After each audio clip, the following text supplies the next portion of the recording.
Hi friends, வணக்கம். என் பேர் Abhi. Welcome to Indian recipes Tamil. நம்ம இன்னைக்கு அரிசி வச்சு புட்டு எப்படி பண்ணுறதுன்னு பார்க்க போகிறோம். ஏற்கனவே நம்ம சேனலில் அரிசி மாவு புட்டு, ராகி புட்டெல்லாம் அப்லோட் பண்ணியிருக்கேன்ல. அதே மாதிரி இந்த புட்டும் ரொம்ப டேஸ்டியாக இருக்கும்.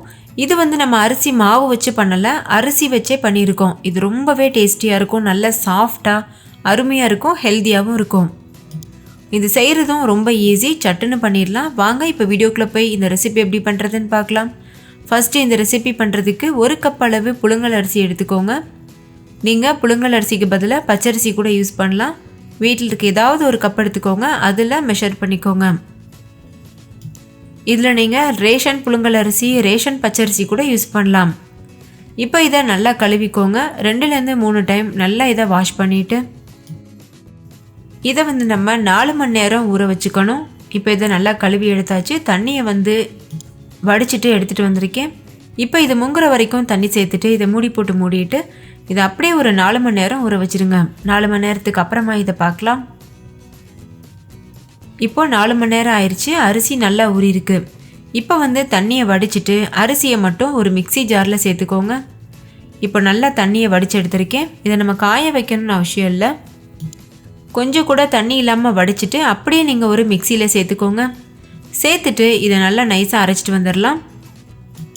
இதை ரொம்ப நைஸாக அரைக்கணும் அவசியம் இல்லை, ஓரளவுக்கு குருணை இருந்தால் ஓகே. இப்போ பாருங்கள், இதை நல்லா அரைச்சாச்சு. இதோட கன்சிஸ்டன்சி இந்த மாதிரி தான் இருக்குது. நம்ம தண்ணியை வடிச்சிட்டு அப்படியே அரைச்சோம்ல, அதனால் கொஞ்சம் கொஞ்சம் கட்டிகள் இருக்கும்.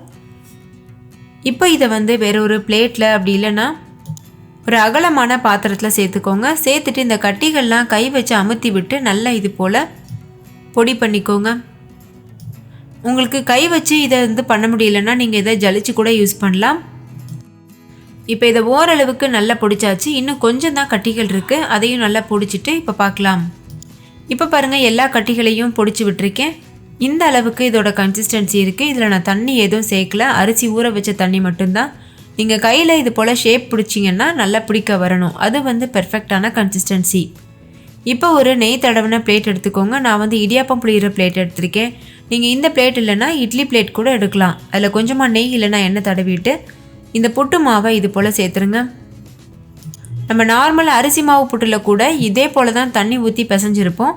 ஆனால் இதில் வந்து ஊற வச்ச தண்ணியே கரெக்டாக இருக்கும். அதனால் எக்ஸ்ட்ரா தண்ணி எதுவும் சேர்த்துறாதீங்க. இது போல் நல்லா பரத்தி விட்டதுக்கப்புறமா இதை ஒரு பாத்திரத்தில் வச்சு நல்லா வேக வச்சுக்க போகிறோம். இப்போ இது ஒரு உரமாக இருக்கட்டும். இன்னொரு சைடு ஒரு பாத்திரத்தில் தண்ணி வச்சு அதை கொதிக்க வச்சுருக்கேன். அதில் நம்ம வச்சுருக்க இந்த புட்டு மாவை வச்சுட்டு மூடி போட்டு மூடிட்டு ஹை ஃப்ளேமில் வச்சு ஒரு 10 நிமிஷத்துக்கு இதை வேக வச்சுக்கோங்க. இப்போ ஒரு 10 நிமிஷம் ஆயிடுச்சு. இந்த புட்டு மாவு நல்லா வெந்திருந்ததுன்னா அப்படியே நீங்கள் வெளியில் எடுத்துருங்க. அப்படி வேகாமல் இருந்தால் இன்னும் கொஞ்சம் ஒரு 5 மினிட்ஸ் வந்து நல்லா வேக வச்சுக்கோங்க. இப்போ பாருங்கள், இந்த மாதிரி நீங்கள் தொட்டு பார்த்தீங்கனாலே தெரியும் இது நல்லா வெந்திருக்கு, நல்லா உதிரியாக இருக்குது. ஸோ இது வந்து நல்லா வெந்திருக்கு. இதை வேறு ஒரு பாத்திரத்தில் இப்போ நம்ம மாற்றிக்கலாம். இது சூடாக இருக்கும் போதே மாற்றணும்னு அவசியம் இல்லை. நம்ம கை பொறுக்கிற சூடு வந்ததுக்கு அப்புறமா இது போல் வேறு ஒரு பாத்திரத்தில் மாற்றிட்டு நல்லா இது போல் கை வச்சு பொடிச்சு விடுங்க. இது கூடவே 1/2 கப் அளவுக்கு துருவின தேங்காய், கொஞ்சமாக ஏலக்காய் தூள் சேர்த்துட்டு 1/2 கப் அளவு துருவின வெல்லம் சேர்த்துக்கோங்க. நீங்கள் வெல்லத்துக்கு பதிலாக நார்மல் சர்க்கரை கூட சேர்க்கலாம், இல்லை நாட்டு சர்க்கரை கூட சேர்க்கலாம். இப்போ இது எல்லாத்தையும் சேர்த்து நல்லா ஒரு டைம் பிசைஞ்சுக்கோங்க. உங்களுக்கு இன்னும் கொஞ்சம் இனிப்பு நல்லா ஜாஸ்தி வேணும்னா இன்னும் கொஞ்சம் வெல்லம் சேர்த்து கூட நீங்கள் பிசைஞ்சிக்கலாம். கை வச்சு நல்லா இது போல் பிசைஞ்சு கொடுத்ததுக்கு அப்புறமா இதில் கொஞ்சமாக நம்ம நெய் சேர்த்துக்கலாம். நான் 2 டீஸ்பூன் அளவு நெய் சேர்த்துருக்கேன்.